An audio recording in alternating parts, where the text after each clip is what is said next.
Okay, so in part one we were talking about depression, we were talking about how it's measured, looking at questionnaires that are used to measure depression, and talking about the biological hypothesis of depression, which is largely derived from the way in which drugs used to treat depression work.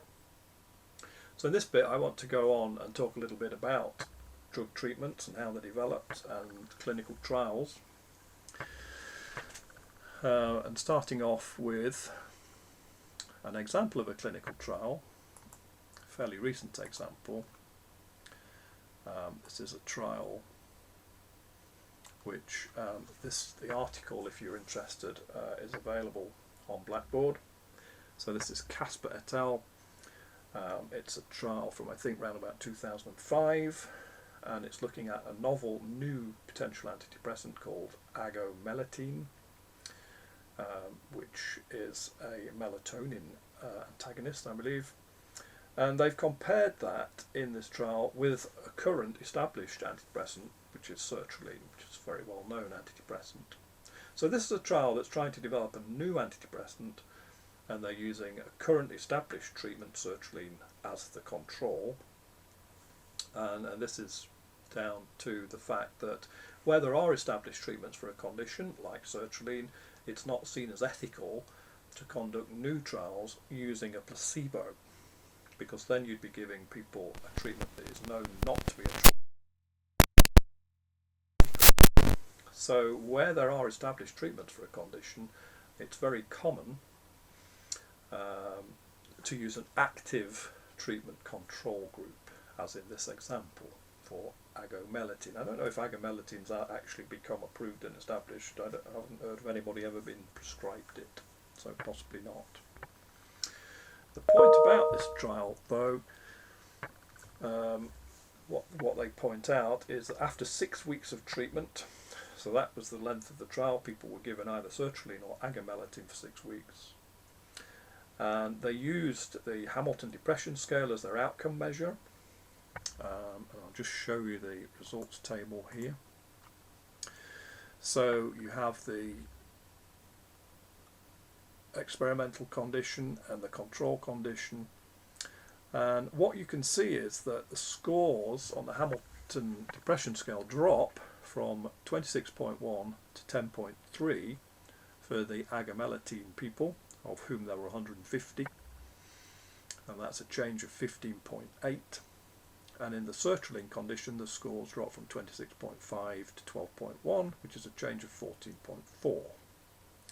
Now the difference between those two is 1.68, and that turns out to be a significant difference at the 5% level.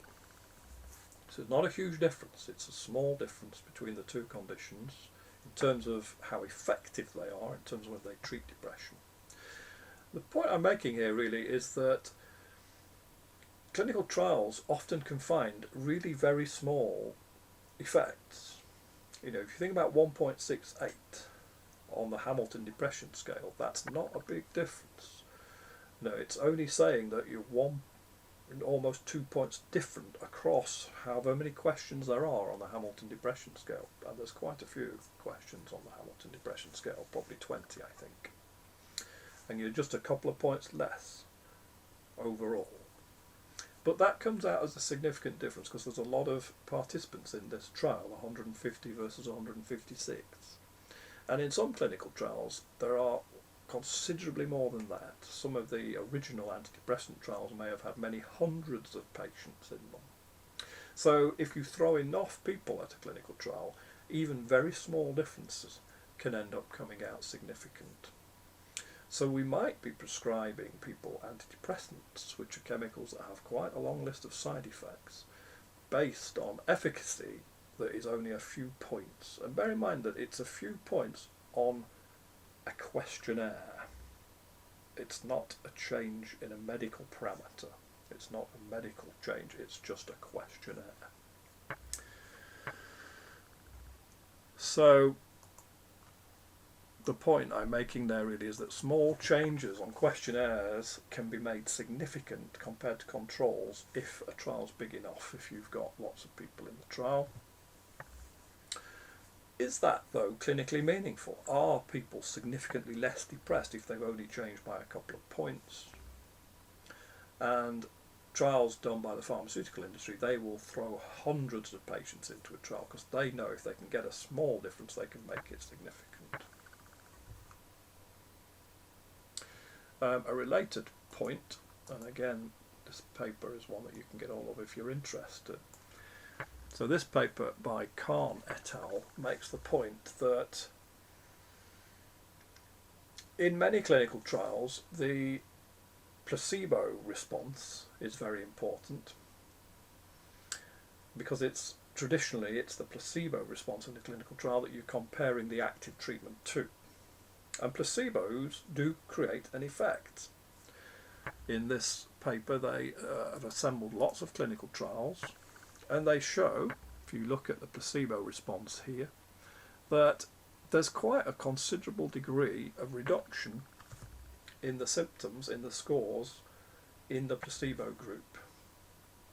And whether, therefore, the treatment turns out to be significant or not may depend upon the amount of change in the placebo group. And what the authors point out here is that in some studies the placebo response is much bigger than in other studies for whatever reason. For some reason these people have got the message that this is a potent treatment and therefore it increases the placebo response. But bear in mind what I said earlier, that in many studies nowadays, like this one, there isn't a placebo group, so we don't know how big that placebo response is in those kinds of trials. And that means we're missing some crucial information to decide how significant that treatment is. From this previous study on placebos, we know that the placebo response in antidepressant trials is about 30%. In other words, there's a 30% improvement just due to the placebo. Across all those trials, the active condition typically causes, on average, 42% change. So overall, the gain from antidepressants, the difference between placebo and the treatment, is only a 12% gain. And how clinically significant is that? Well, a 12% change on something like the Hamilton Depression Scale is only around 3 points on a whole scale where there might be a maximum score of 20, 30, and you're only getting a reduction of 3 points due to the treatment compared to placebo. And bear in mind what I said earlier, these antidepressants can have a whole range of side effects, and we now know they can be quite difficult to come off. It can take people quite a time to give up taking antidepressants. So, key points then from what I've just been saying. So in the agomelatine trial, I don't think I've spelled that correctly there,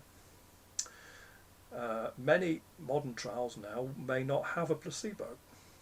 They have an active treatment control. And that means we don't know how responsive the participants were in that trial, we don't know how big the placebo effect was, and that means that it's actually difficult then to fully interpret what's happening in that trial, how much of it is down to a placebo effect. We do know that placebo effect is important, it's sizable, and it's about 30% of the change observed in these kinds of clinical trials looking at medication. Why is all this work on antidepressants important? Well, being critical, one might say it's partly down to the money, as always. How much do antidepressants cost in the UK? In 2008 there were 44 million prescriptions for antidepressants in the United Kingdom, and those prescriptions therefore cost £324 million. These figures incidentally are taken from Guardian articles at that time. Now obviously people are prescribed every month if they're on a medication long term, So 44 million prescriptions, if you divide that by 12, it ends up at roughly 3.6 million patients. So there's about 3.6 million people in 2008 who were prescribed antidepressants at a cost of £324 million. Okay, that's a lot of money.